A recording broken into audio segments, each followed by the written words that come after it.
This is the CBS Evening News with Dan Rather and Connie Chung.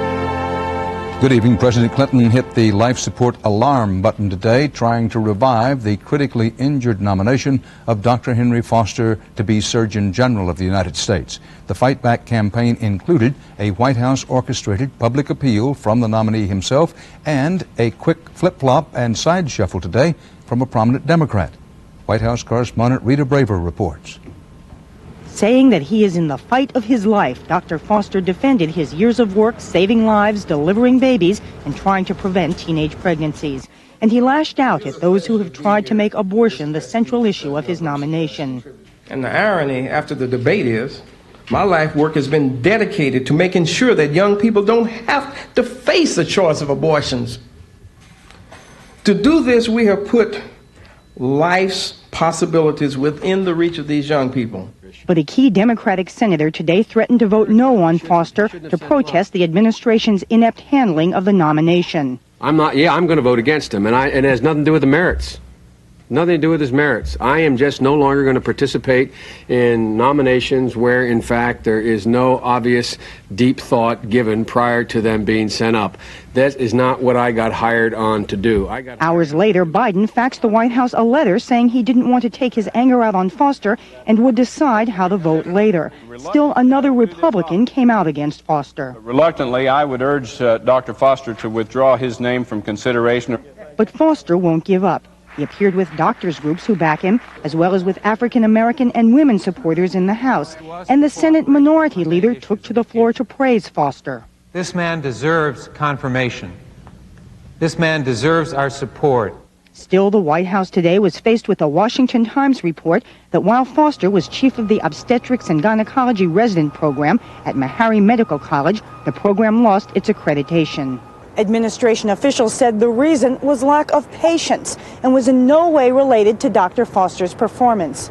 But none of today's developments will make Foster's rough road to confirmation any smoother. Rita Braver, CBS News at the White House. House Republicans went full speed ahead today with their rewrite of the crime legislation. Today they voted for faster deportation of illegal immigrants who have criminal records. They also added $2 billion to the $8 billion already approved to build more prisons. The Republican blueprint for welfare reform is under heavy attack.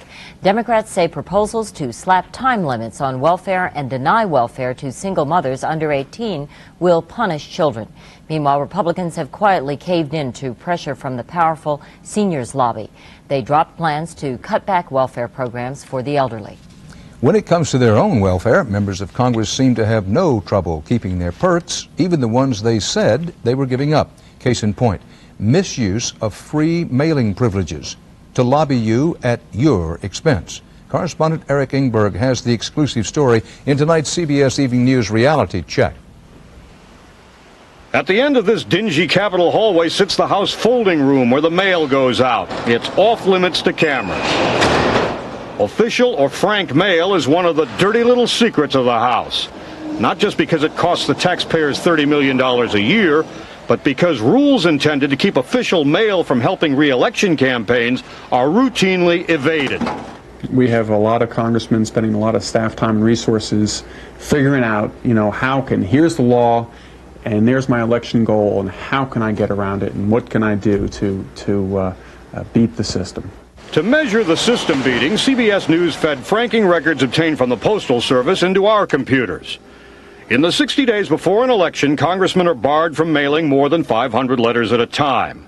But our spreadsheet analysis showed that during this restricted period in the last campaign, many members sent out batches of just under 500 letters, again and again and again. Politicians call the tactic Project 499, and one member who doesn't mass mail isn't shocked that it's so widespread. Are you serious? You're going to ask me if I'm surprised? Of course I'm not surprised. I mean, that clearly is the way of getting around it, for God's sake. The top 499er was Republican Charles Taylor of North